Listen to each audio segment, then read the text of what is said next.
إن الحمد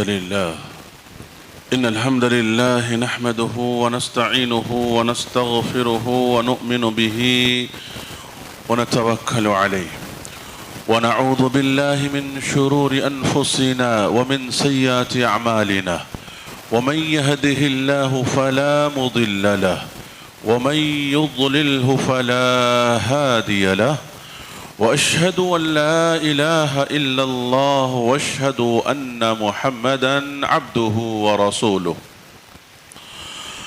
أعوذ بالله من الشيطان الرجيم. بسم الله الرحمن الرحيم.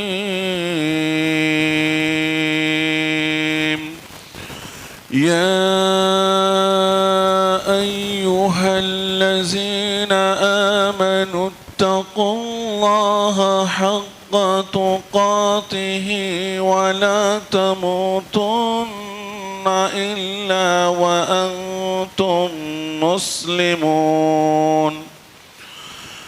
يا أيها الناس اتقوا ربكم الذي خلقكم من نفس واحدة وخلق منها زوجها وبث منهما رجالا كثيرا ونساء واتقوا الله الذي تساءلون به والأرحام إن الله كان عليكم رقيبا. يا أيها الذين آمنوا اتقوا الله وقولوا قولا سديدا يصلح لكم أعمالكم ويغفر لكم ذنوبكم ومن يطع الله ورسوله فقد فاز فوزا عظيما. أما بعد فإن خير الحديث كتاب الله وخير الهدي هدي محمد صلى الله عليه وسلم وشر الأمور محدثاتها وكل محدثة بدعة وكل بدعة ضلالة وكل ضلالة في النار. وقال تعالى يوم تبيض وجوه وتسود وجوه فأما الذين اسودت وجوههم أكفرتم بعد إيمانكم فذوقوا العذاب بما كنتم تكفرون وأما الذين ابيضت وجوههم ففي رحمة الله هم فيها خالدون. محترم بزرگان دین، نوجوانان اسلام اور پردہ نشین خواتین اسلام، ہر طرح کی حمد و ثنا، بزرگی، بڑائی اس اللہ وحدہ لا شریک کے لیے ہے جو اکیلا تنہا ساری کائنات کا خالق و مالک ہے۔ اس کے بعد تمام انبیاء کرام پر درود و سلام ہو، بالخصوص ہمارے اور آپ کے آخری نبی پر صلی اللہ علی نبینا محمد وآلہ واصحابہ اجمعین۔ حاضرین جمعہ، آج جو موضوع مجھے آپ حضرات کے سامنے بات کرنے کے لیے دیا گیا ہے وہ موضوع ہے اسلام میں بدعت کی مذمت اور اس کی قباحت و شناعت۔ انشاءاللہ ابھی آیات کریمہ جو سورہ آل عمران کی ابھی آپ کے سامنے پڑھی گئی ہے، اسی آیت کی روشنی میں انشاءاللہ آپ کے سامنے اس بات کی وضاحت کی جائے گی۔ آیت کا ترجمہ یوں ہے، اللہ تبارک و تعالی بیان فرما رہے ہیں کہ جس دن بعض چہرے سفید ہوں گے اور بعض چہرے سیاہ ہوں گے، کہا جائے گا کیا تم نے ایمان لانے کے بعد کفر کیا؟ لہذا تم اپنے کفر کا عذاب یا اپنے کفر کے بدلے تم عذاب چکھو۔ اور سفید چہرے والے اللہ تعالیٰ کی رحمت میں داخل ہوں گے اور اس میں ہمیشہ ہمیشہ رہیں گے۔ میرے بھائیوں، ابھی جو آیت کریمہ بیان کی گئی آپ کے سامنے، اس آیت کریمہ کے اندر اللہ تبارک و تعالیٰ نے دو گروہ یعنی دو جماعت کا اللہ رب العالمین نے تذکرہ کیا ہے۔ ایک وہ گروہ جو قیامت کے دن کل حشر کے میدان میں جن کے چہرے چمک رہے ہوں گے، روشن چہرے ہوں گے۔ اس آیت کی تفسیر میں حضرت عباس رضی اللہ عنہ بیان کرتے ہیں کہ اس آیت سے مراد جن کے چہرے بالکل روشن ہوں گے، سفید ہوں گے، چمک رہے ہوں گے، اس سے مراد ہم اہل السنہ۔ حضرت عباس رضی اللہ عنہ کہتے ہیں کہ ہم اہل السنہ، یعنی وہ لوگ ہوں گے جنہوں نے اللہ کے رسول صلی اللہ علیہ وسلم کی سنت کے مطابق اپنی زندگی گزاری۔ ان کی زندگی میں ہر معاملے میں اللہ کے رسول صلی اللہ علیہ وسلم کی سنت کو انہوں نے اپنایا۔ آخری آئیڈیل اگر کسی کو انہوں نے اپنایا تو محمد رسول اللہ صلی اللہ علیہ وسلم کو۔ زندگی کی ہر تعلیمات میں محمد صلی اللہ علیہ وسلم کی تعلیمات میں اپنایا اور ایک ایک سنت کے مطابق انہوں نے اپنی زندگی کو گزاری۔ یہ وہ لوگ ہیں جن کے چہرے کیا ہوں گے؟ بالکل روشن ہوں گے، چمک رہے ہوں گے۔ اور کچھ لوگ ایسے ہوں گے جن کے چہرے بالکل سیاہ پڑے ہوں گے، کالے پڑے ہوں گے حشر کے میدان میں۔ اس کے تعلق سے حضرت عباس رضی اللہ عنہ کہتے ہیں یہ وہ لوگ ہیں جن کے چہرے سیاہ ہوں گے، یہ وہ لوگ ہیں جنہوں نے دنیا کے اندر بدعت کیا، خرافات کیا، بدعتی بن کر کے زندگی گزاری، سنت کی مخالفت کی انہوں نے۔ میرے بھائیو، یہ آیت کا تفسیر جو اہل علم نے، مفسرین نے بیان کیا ہے وہ میں نے آپ کے سامنے بیان کیا۔ ان دو چیزوں سے ہمارے سامنے یہ بات واضح ہو گیا کہ وہ لوگ جن کے چہرے سیاہ ہوں گے، اس سے مطلب یہ ہے کہ ان کے اوپر اللہ کی طرف سے ذلت اور رسوائی اللہ رب العالمین مسلط کرے گا، اور ذلت و رسوائی کا سلسلہ شروع ہو جائے گا ان کے اوپر۔ یہی وجہ ہے کہ نبی کریم صلی اللہ علیہ وسلم حوض کوثر پر جب آپ کھڑے ہوں گے اور جب یہ لوگ آئیں گے تو ان لوگوں کو دیکھ کر آپ کہیں گے سحقن سحقن لمن غیر بعدی، کہ ایسے لوگوں کے لیے دوری ہو جنہوں نے میرے بعد میرے دین کے اندر تبدیلی پیدا کر دیا، میرے دین کے اندر خرافات پیدا کیا، میرے دین کے اندر نئی نئی چیزوں کو ایجاد کیا۔ میرے بھائیو، بدعت اور خرافات کیا ہے؟ یہ وہ چیز ہے جو انسان کو دین سے دور کر دیتا ہے، اللہ سے دور کر دیتا ہے، انسان کے اعمال کو ضائع کر دیتا ہے۔ اور اگر آپ کو ایک الفاظ میں اگر میں بدعت کا ڈیفینیشن بتاؤں تو یہ ہے کہ دین میں نئی چیز کو ایجاد کرنا، یہ بدعت کہلاتا ہے۔ ہر وہ نئی چیز جس کا تعلق نبی کریم صلی اللہ علیہ وسلم کی لائی ہوئی شریعت سے نہ ہو، وہ ساری کی ساری چیزیں کیا ہے؟ بدعت ہے۔ چاہے وہ عمل کتنا بھی اچھا کیوں نہ ہو، چاہے کرنے والے کی نیت کتنی بھی اچھی کیوں نہ ہو، لیکن اس کا تعلق نبی کریم صلی اللہ علیہ وسلم کی تعلیمات سے نہیں ہے، وہ ساری کی ساری چیزیں مصیبت ہے اور اللہ کے عذاب کا کل سبب بنے گی یہ سارے کے سارے اعمال۔ میرے بھائیوں، حقیقت میں ایک بدعتی اپنے بدعت کے ذریعے سے، اپنے خرافات کے ذریعے سے اپنے آپ، اپنی خاموشی اور اپنی زبان حال سے وہ اس بات کا اقرار کر رہا ہے کہ گویا اللہ کا جو دین ہے، اللہ کی جو آیت ہے، اس کا وہ انکار کر رہا ہے۔ اپنی زبان حال سے یعنی اپنے آپ میں وہ انسان بدعت کر کے اللہ کی جو آیت ہے، اللہ نے جو فرمایا سورۃ المائدہ کے اندر، اليوم اکملت لکم دینکم واتممت علیکم نعمتی ورضیت لکم الاسلام دینا۔ اس آیت کو اللہ تعالیٰ نے نبی کریم صلی اللہ علیہ وسلم کے اوپر عرفہ کے میدان میں اللہ تعالیٰ نے نازل فرمایا کہ آج کے دن ہم نے دین کو مکمل کر دیا۔ ایک بدعتی گویا اس آیت کا وہ انکار کر رہا ہے، انکار اپنے عمل سے کر رہا ہے کہ گویا اللہ کا دین ابھی مکمل نہیں ہوا ہے۔ اللہ کا دین اگر مکمل ہو گیا ہے تو پھر دین میں نئی چیز کہاں سے آ گئی؟ اور دوسری بات یہ ہے کہ اللہ کے رسول صلی اللہ علیہ وسلم پر یہ شخص الزام لگا رہا ہے، اللہ کے رسول صلی اللہ علیہ وسلم پر یہ شخص بہتان لگا رہا ہے، اور بہت بڑا بہتان لگا رہا ہے کہ گویا اللہ کے رسول صلی اللہ علیہ وسلم نے دین کی بعض باتیں آپ نے امت کو بتایا نہیں، والعیاذ باللہ۔ جبکہ اللہ کے رسول صلی اللہ علیہ وسلم نے عرفہ کے میدان میں لوگوں کو خطاب کر کے آپ نے کیا کہا تھا؟ اللہ کو گواہ بنا کر آپ نے کیا کہا تھا؟ اللہم اشہد، اللہم اشہد، اے اللہ تو گواہ رہنا، اے اللہ تو گواہ رہنا اس بات پر کہ تو نے جو کچھ دین کی شکل میں مجھے دیا تھا ان تمام چیزوں کو میں نے اللہ ان تک پہنچا دیا ہے۔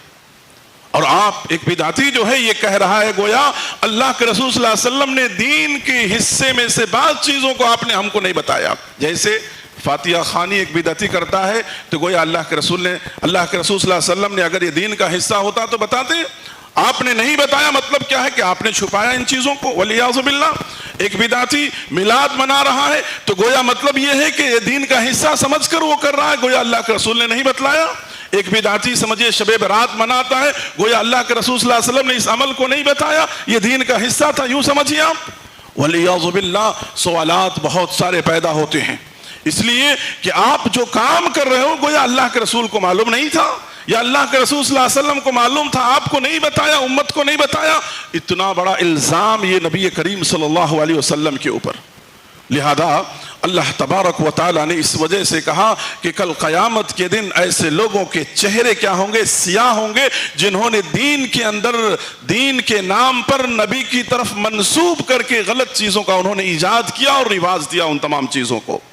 لہذا ہم اپنی زندگی کے اندر میرے بھائیوں ایک اصول یاد رکھیں، جس اصول کو امام مالک رحمت اللہ علیہ بیان فرماتے ہیں۔ امام مالک کہتے ہیں کہ اگر تمہیں دین کے کسی معاملے میں اختلاف ہو جائے، یہ دین کا حصہ ہے یا نہیں، کسی معاملے میں تمہیں اختلاف ہو جائے کہ یہ دین کا حصہ ہے یا نہیں، تو اس معاملے کی تحقیق کتاب اللہ اور سنت رسول صلی اللہ علیہ وسلم کے ذریعے سے کرو کہ دیکھو کیا اللہ کے رسول صلی اللہ علیہ وسلم کے زمانے میں یہ عمل تھا، کیا اللہ کے رسول صلی اللہ علیہ وسلم نے یہ عمل کیا، کیا اللہ کے رسول کے صحابہ نے یہ عمل کیا۔ اگر وہ عمل، وہ پروف، وہ چیز اگر تمہیں مل رہی ہے، اس کا ثبوت اگر تمہیں مل رہا ہے تو اس کا مطلب یہ ہے کہ وہ دین کا حصہ ہے۔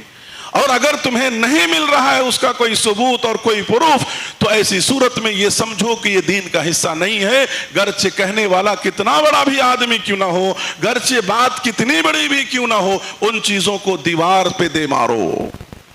میرے بھائیوں، ہم کو اور آپ کو یہ بات سمجھ میں آیا، اس لیے اللہ کے رسول صلی اللہ علیہ وسلم کے پاس ایک صحابی آتے ہیں اور سوال کرتے ہیں اللہ کے رسول صلی اللہ علیہ وسلم سے۔ اس حدیث کے اوپر ذرا غور کیجئے، کتنی پیاری حدیث ہے۔ اللہ کے رسول صلی اللہ علیہ وسلم کے پاس آتے ہیں اور اللہ کے رسول صلی اللہ علیہ وسلم سے کہتے ہیں کہ اے اللہ کے رسول صلی اللہ علیہ وسلم، آپ مجھے دین سکھائیے، دین کے بارے میں آپ مجھے بتائیے۔ اللہ کے رسول صلی اللہ علیہ وسلم نے کہا کہ کلمہ یعنی شہادہ کا اقرار کرو، کلمہ کا اقرار کرو۔ کلمہ کا اقرار کرنے کے بعد آپ نے کہا کہ نماز پڑھو، زکوٰۃ دو۔ اللہ کے رسول صلی اللہ علیہ وسلم نے ان کو نصیحت کی، کہا اللہ کے رسول صلی اللہ علیہ وسلم یہ جو 5 نماز ہے اس کے علاوہ بھی اور کوئی نماز ہے؟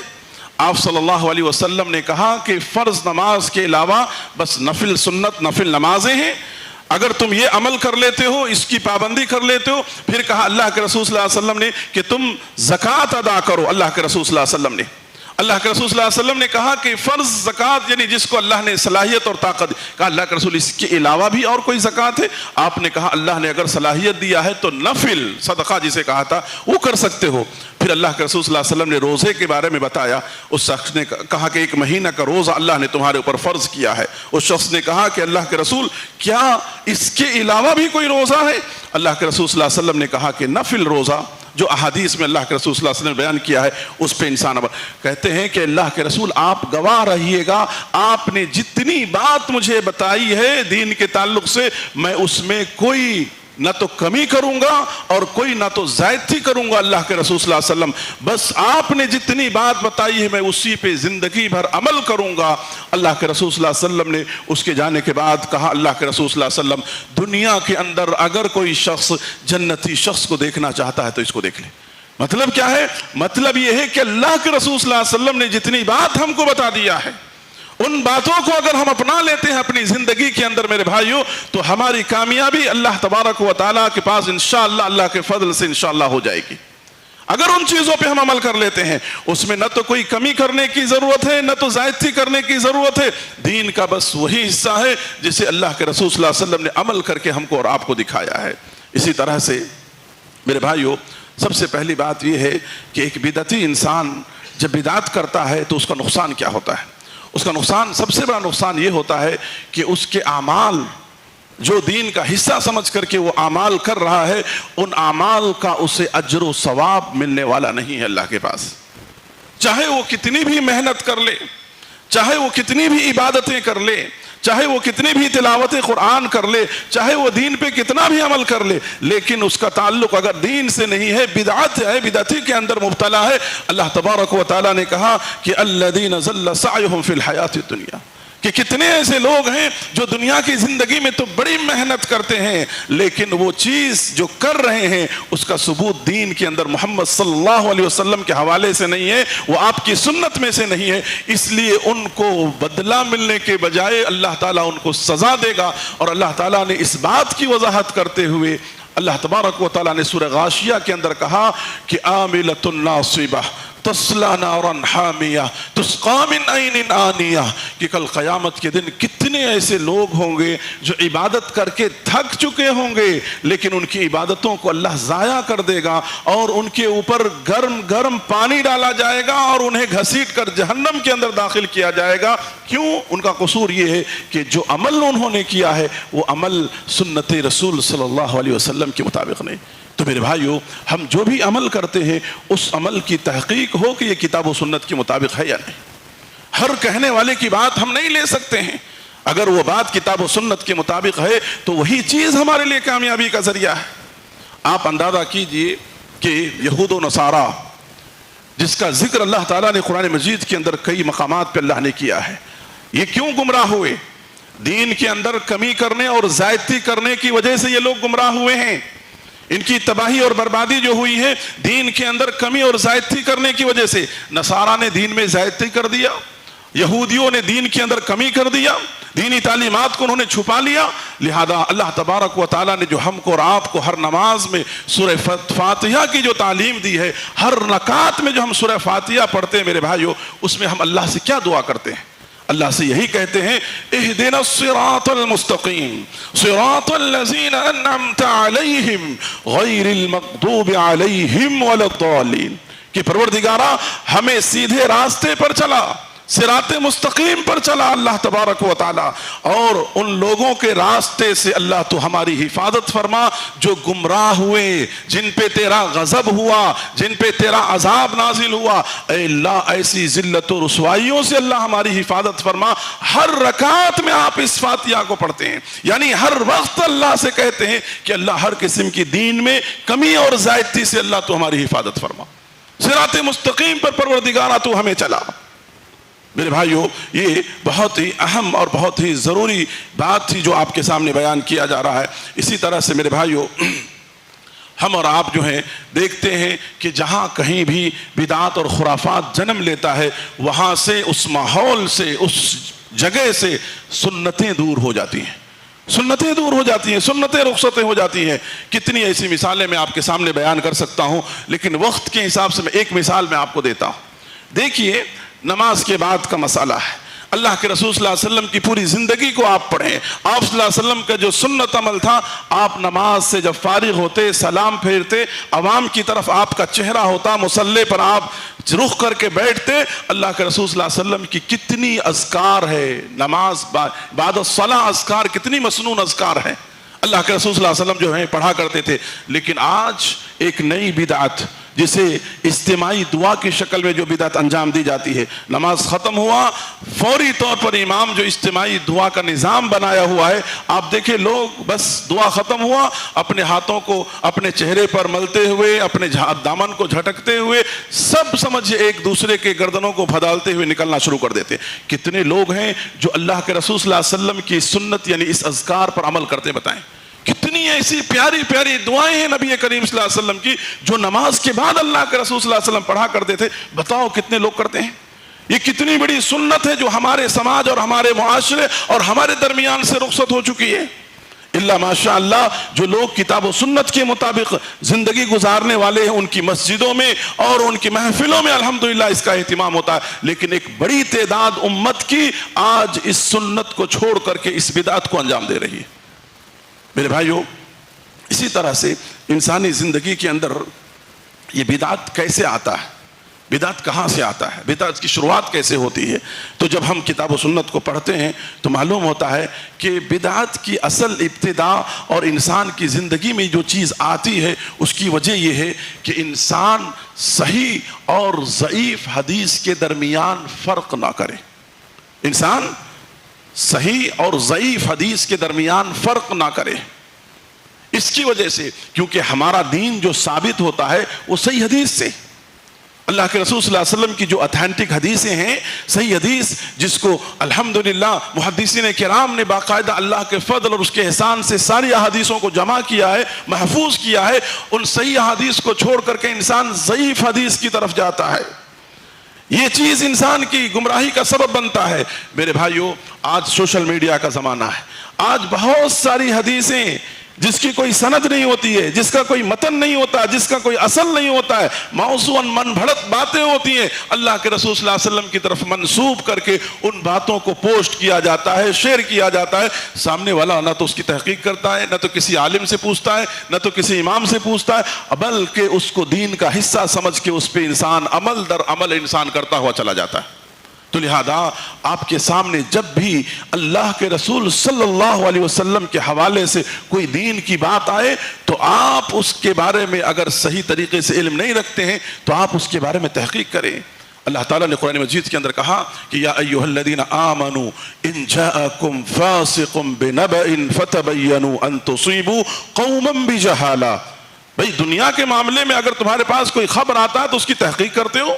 دین کے معاملے میں اگر تمہیں کوئی بات، کوئی بھی چلتا ہوا راستہ چلتا ہوا کوئی بھی انسان اگر تمہیں کوئی بات کہہ دے تو پہلے اس شخص کو دیکھو کہ کہنے والا انسان کیسا ہے، جو انسان کہہ رہا اس کی فکر کیسی ہے، اس کی سوچ کیسی ہے، سنت اور دین سے اس کا کہاں تک کس حد تک اس کا لگاؤ ہے، اس کو دیکھو، اس کے بعد اس کی تحقیق کرو، پھر اس بات کو لینے کی کوشش کرو. لہذا اللہ کے رسول صلی اللہ علیہ وسلم نے کہا کہ کوئی بندہ اگر میری طرف کسی بات کو منسوب کرتا ہے اور اس بات کو میں نے نہیں کہا ہے تو ایسے انسان کا ٹھکانہ کیا ہے؟ آپ نے کہا فَلْيَتَبَوَّعَ مَقْعَدَهُ مِنَ النَّارِ. ایسے لوگ اپنا ٹھکانہ جہنم بنا لے. ایسے لوگوں کا ٹھکانہ اللہ نے جہنم میں طے کر دیا ہے. لہذا اللہ کے رسول صلی اللہ علیہ وسلم کی طرف کوئی بھی بات، دین کا کوئی بھی حصہ کہتے ہوئے ہم کو اور آپ کو جو ہے بہت محتاط ہونا چاہیے.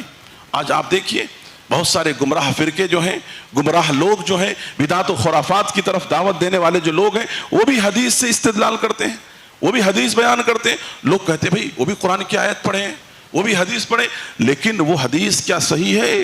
یا جس آیت سے انہوں نے استدلال کیا ہے یا پروف کے طور پر پیش کیا ہے، کیا اس آیت کا مطلب اللہ کے رسول نے وہ بیان کیا ہے جو شخص بیان کر رہا ہے؟ یہ بھی دیکھنا ہے. قرآن کی آیت کو پڑھ دینا یہ کسی بات کی صحیح ہونے کی دلیل نہیں ہے. سب سے پہلے تو آپ کو یہ دیکھنا کہ یہ آیت کس ریفرنس میں ہے، اس آیت کا مطلب اللہ کے رسول نے صحابہ کو کیا سمجھایا ہے اور ہم کو کیا سمجھنا چاہیے. اور آج ایک گمراہ شخص جو ہے اس آیت کو اپنے مطلب کے لیے کس طرح سے استعمال کر رہا ہے، کہاں پہ اس کو فٹ کر رہا ہے، اس کو بھی تو دیکھنا ہے. لہذا میرے بھائیو، اس طرح سے انسان کی زندگی میں بغیر تحقیق کی وجہ سے بدعات جو ہے سر چڑھ کر بولتا ہے اور سماج اور معاشرے کے اندر یہ تمام کی تمام چیزیں جنم لیتی ہیں. اسی طرح سے دوسری چیز جو ہے بدعت کا راستہ ہموار کرنے والی یا بدعت کے لیے دروازہ کھولنے والی، وہ یہ ہے کہ ہم شریعت کی بنیاد، ہماری شریعت کی جو بنیاد ہے وہ نقل پر ہے. ہماری شریعت کی بنیاد ہمارے عقل پر نہیں ہے، ہمارے عقل پر نہیں ہے.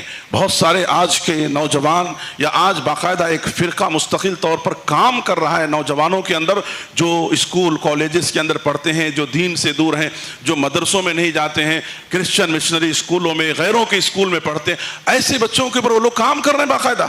وہ کیا کہتے ہیں کہ جو بھی حدیث اللہ کے رسول صلی اللہ علیہ وسلم کی یا دین کا کوئی بھی بات اگر ہماری عقل میں یا ہماری عقل کو سمجھ میں نہیں آتا یا ہم کو سمجھ میں نہیں آتا یا ہماری عقل سے وہ ٹکراتا ہے تو وہ دین عمل کرنے والی بات نہیں، اس پہ عمل نہیں ہم کو کرنا چاہیے. ولیعوذ باللہ. بھائی میرے بھائیوں، اگر کوئی بات ہم کو سمجھ میں نہیں آ رہی ہے تو یہ ہمارے عقل کا قصور ہے. دین جو ہے اللہ نے ہمارے عقل کے اوپر نازل نہیں کیا، دین کا تعلق ہمارے عقل سے نہیں ہے بلکہ وہ نقل سے ہے۔ اس لیے آپ اس بات کے اوپر غور کیجئے جو حضرت علی رضی اللہ عنہ کہا کرتے تھے کہ اگر دین کا تعلق انسان کے عقل سے ہوتا، اگر دین کا تعلق، اس جملے کو ذرا دھیان سے آپ سنیے، اگر دین کا تعلق انسان کے عقل سے ہوتا تو انسان کو حکم دیا گیا ہے مسح، جو پیر پہ مسح کرتے ہیں، یعنی تو مسح کہاں پہ کیا جاتا؟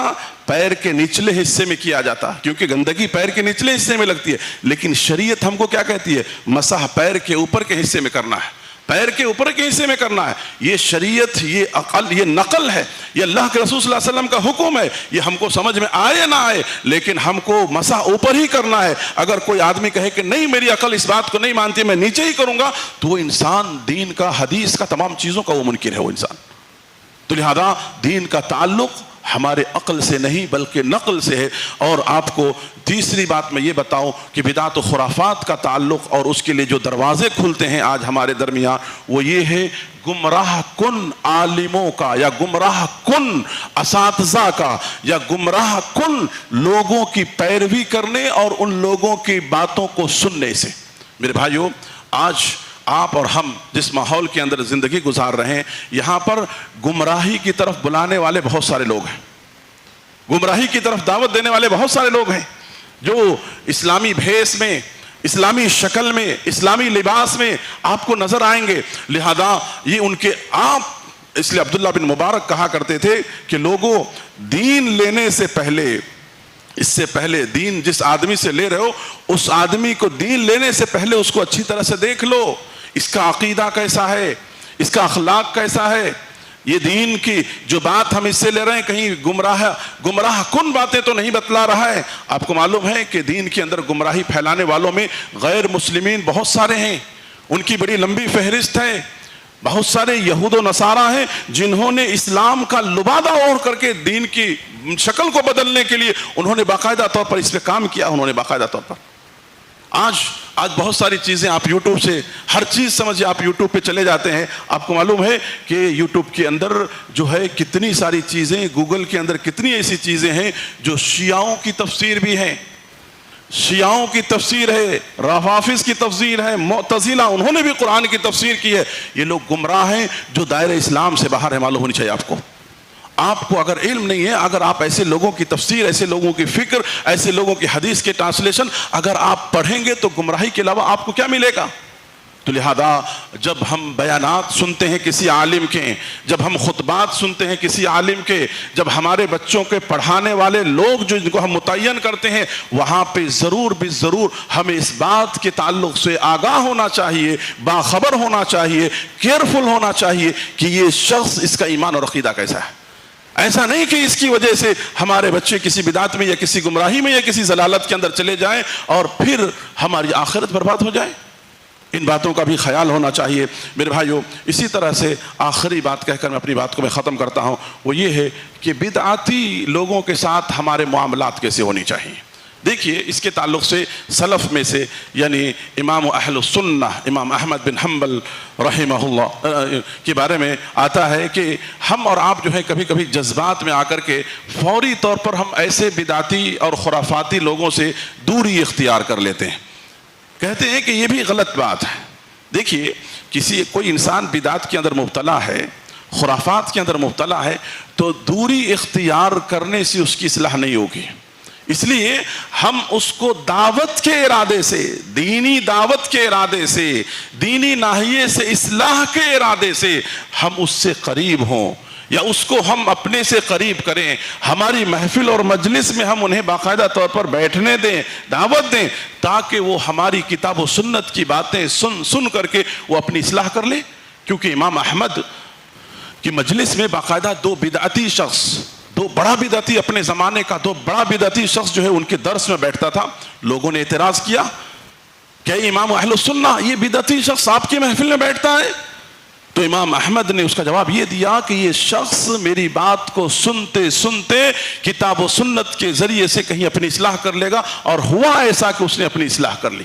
تو میرے بھائیو، آج ہم دنیا کے معاملے میں دیکھتے ہیں، آج ہم ان کی دعوتوں میں جاتے ہیں، ان کی شادیوں میں جاتے ہیں، ان کے گھر اوپننگ میں جاتے ہیں، سارے کام ہم کرتے ہیں، لیکن دین کے معاملے میں ہم ایسے جذباتی ہو جاتے ہیں یا ایسا معاملہ ہم کرتے ہیں جو ہمارا رویہ، جو دعوت کی حکمت سے بالکل دور ہے۔ یہ چیز دعوت حکمت کے ساتھ کرنے کا اللہ تعالیٰ نے ہم کو اور آپ کو حکم دیا ہے، تو لہذا ایسے لوگوں کی اصلاح کے لیے ضروری ہے کہ ہم ان سے تعلق رکھیں، ضرور رکھیں، لیکن بار بار اصلاح کرنے کے بعد وہ اپنی بدعت سے باز نہیں آ رہا ہے، توبہ نہیں کر رہا ہے، دوری نہیں کر رہا ہے، تو پھر ایسی صورت میں ایک مدت تک اس سے دوری انسان کو اپنانا ہوگا، لیکن پہلے مرحلے میں ہی اس سے دوری اختیار کرنا یہ عقل مندی نہیں ہے، اور شریعت بھی اس کی اجازت نہیں دیتی ہے۔ ان باتوں کا خیال کیا جائے۔ میرے بھائیوں، انہی ساری باتوں پر میں اپنی بات تو ختم کرتے ہوئے اللہ تبارک و تعالیٰ سے میں دعا کرتا ہوں کہ رب العالمین ہم کو اور آپ کو زندگی میں سنت کے مطابق سنت کو اپنا کر زندگی جینے کی اللہ توفیق دے،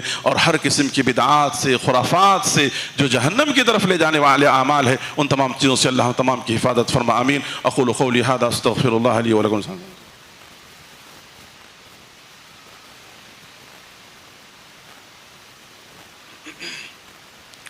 الحمد للہ رب العالمین والصلاة والسلام علی رسولہ الکریم، اما بعد۔ میرے بھائیو، ابھی آپ کے سامنے بدعات و خرافات کے تعلق سے مختصراً کچھ بنیادی باتیں آپ کے سامنے بیان کی گئی ہے۔ ایک آخری بات میں آپ کے سامنے بیان کر دوں کہ ہم اور آپ جس مہینے سے گزر رہے ہیں، یہ اسلامی سال کا دوسرا مہینہ ہے، یہ سفر کا مہینہ ہے، اور سفر کی آج 13 تاریخ ہے، آپ کو معلوم ہونی چاہیے۔ سفر کے مہینے کو بھی ہمارے بہت سارے مسلمان ہیں جو کلمہ تو پڑھتے ہیں، لیکن اس مہینے کو قرآنی منحوس مہینہ سمجھتے ہیں، خیر اور بھلائی سے خالی مہینہ سمجھتے ہیں۔ اس میں بہت سارے بدعات و خرافات کرتے ہیں لوگ۔ وہ یہ کہتے ہیں کہ اس مہینے میں کوئی اچھا کام نہیں کرنا چاہیے، خیر کا کام نہیں کرنا چاہیے، شادی بیواہ نہیں کرنا چاہیے، تجارت اور بزنس کی شروعات نہیں کرنی چاہیے۔ میرے بھائیو، جیسے کہ میں نے ابھی اپنے خطبے میں جو بیان کیا، یہ ساری چیز دین کا کوئی حصہ نہیں ہے، بلکہ یہ سب خرافات ہیں۔ ان چیزوں سے آپ بچیں، اور اللہ کے رسول صلی اللہ علیہ وسلم کی وہ حدیث آپ کو بیان کر دو جس کو حدیث قدسی کہا جاتا ہے۔ اللہ کے رسول صلی اللہ علیہ وسلم نے کہا کہ یوزینی ابن آدم یسب الدہر وانا الدہر اکلب اللہ اللیل والنہار، متفق علیہ۔ صحیح بخاری مسلم کے اندر یہ حدیث موجود ہے کہ اللہ کے رسول صلی اللہ علیہ وسلم نے کہا کہ آدم کی اولاد مجھے تکلیف دیتی ہے، اللہ تعالیٰ فرما رہا ہے۔ آدم کی اولاد تکلیف دے، کیسے؟ وہ بعض زمانے کو، بعض مہینے کو، بعض دن کو کہتے ہیں کہ اچھا نہیں ہے، یہ وقت برا ہے۔